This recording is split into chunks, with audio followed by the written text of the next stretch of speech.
Hello, everyone. It's Shane Conto, your Wasteland reviewer, and welcome to the Streaming Wasteland here on the SPDM Crew Podcasting Network. And this is my weekly show where each Friday I pick a streaming service and three previously released films off of it. And hopefully, by the end of this episode, you have a nice full weekend full of movies to enjoy.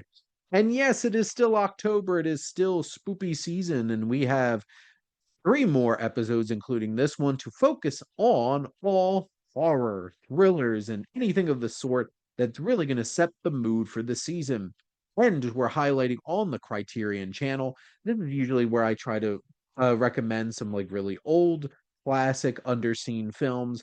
But we're getting a little pulpy with this episode and offering up some. I try to highlight some of the series that they have going on, and starting off, we have the John Carpenter series right now on Criterion Channel, and it's The Fog from 1980. This is about a local legend tells us of a ship lured onto the rocks of Antonio Bay, being enveloped by a supernatural cloud as it sank. The myth says that when this mysterious fog returns, the victims will rise up from the depths seeking vengeance. They are ghost zombie pirates. And this film, obviously, like I mentioned, is directed by John Carpenter, has an amazing John Carpenter score. Those synths and tones really lay it down for sure. And this has a wonderful ensemble of the likes of Jamie Lee Curtis, her mother Janet Leigh, Adrian Barbeau, Tom Atkins, Charles Cyphers, Nancy Keys, Hal Holbrook, who plays the local priest who knows a little bit more about the situation than others, Buck Flower, and a whole bunch of other character actors that fill out many of John Carpenter's films. There's great camera work and filmmaking here. A lot of those POV shots that Carpenter is really known for in his work. And there's some really unnerving moments. The Nothing is creepier than the fog and silhouettes of evil ghost pirates lurking, ready to kill. This film does a great job of building up the intensity, the suspense of not seeing these ghost pirates and them coming at you. Their design is creepy and unnerving and really leaning into well before, pirates had the Flying Dutchman, fishy looking people. This had They are deformed and have creepy sea like elements. And there's some really intense, unnerving moments throughout this film. It has an interesting twist and turns in terms of what's really going on and a sense of mystery. This is a nice, tight 89 minutes that has all vibes, a fun cast, great filmmaking, and plenty of unnerving and creepy, eerie moments to deliver some scares for you. Next up, in one of their series of like newer age horror films, we have 2002's May. And this slasher is a film that I remember seeing in film club back in college and absolutely hating, but couldn't look away. And we had seven people show up for that film club meeting, and only three of us were left by the end because everybody else walked out. But Lucky McKee tells the story of May, a socially awkward veterinary assistant with a lazy eye and obsession with perfection descends into depravity after developing a crush on a boy with perfect hands.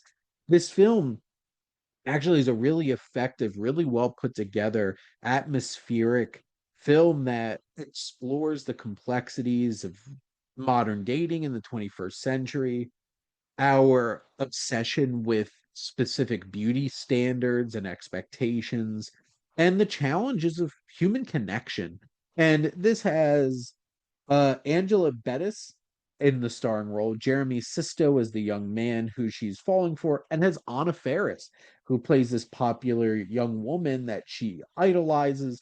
And this quickly turns into an unnerving slasher as May tries to piece together the perfect person through all these excess body parts. But here's the thing, they weren't excess when she started.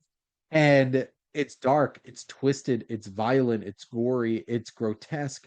And it has great imagery, though. And there's these creepy dolls that she has. And it's expertly shot. It has great visuals and framing and blocking. It's just a really well put together film.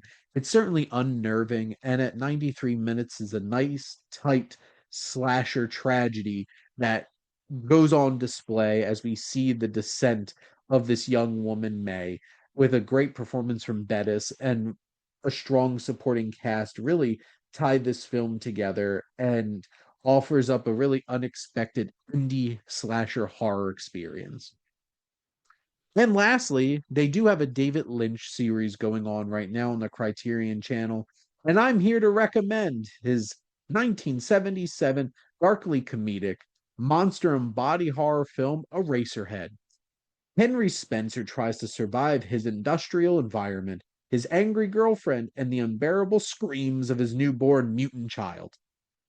And this film is about as Lynchian as you're going to get. It's abstract, it's strange. It's also only 89 minutes. Gave you three nice lean movies to check out this time. The visuals are incredible with this crisp, gorgeous black and white cinematography, the use of lighting and shadow, and how that just cascades over the film and really captures the environment so well. And you have Jack Nance, who plays Henry, our protagonist, who gives a very effective and unnerving and off, like a bit off performance. It's so awkward and strange and just puts us in this space.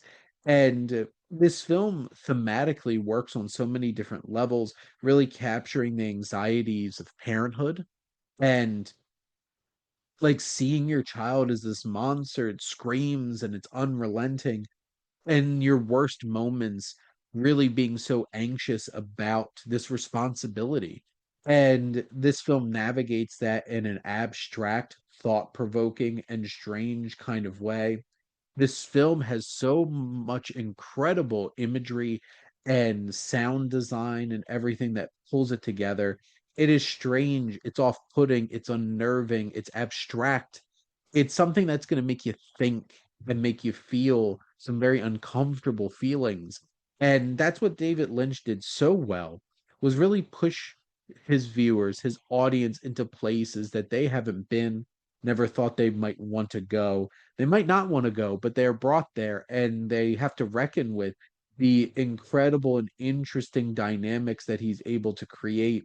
He was such a wonderful and intense visionary who just crafted things that were so unique and idiosyncratic and so very specific. Eraserhead captures all of those elements of David Lynch as a filmmaker and offers up an experience that is quite unique, that there's no film like Eraserhead, and it's so strange and can be off-putting, and it might be a hard sell.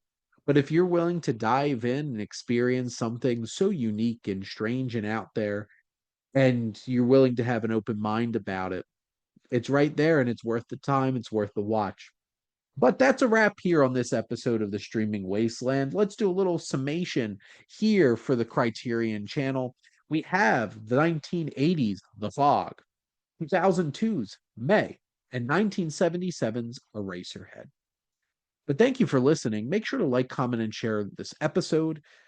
What's your favorite Carpenter film? What's your favorite indie horror film from the aughts? And what's your favorite Lynch film? Make sure to follow or subscribe wherever you listen to your podcast. The SPDM Crew Podcasting Network is ever expanding.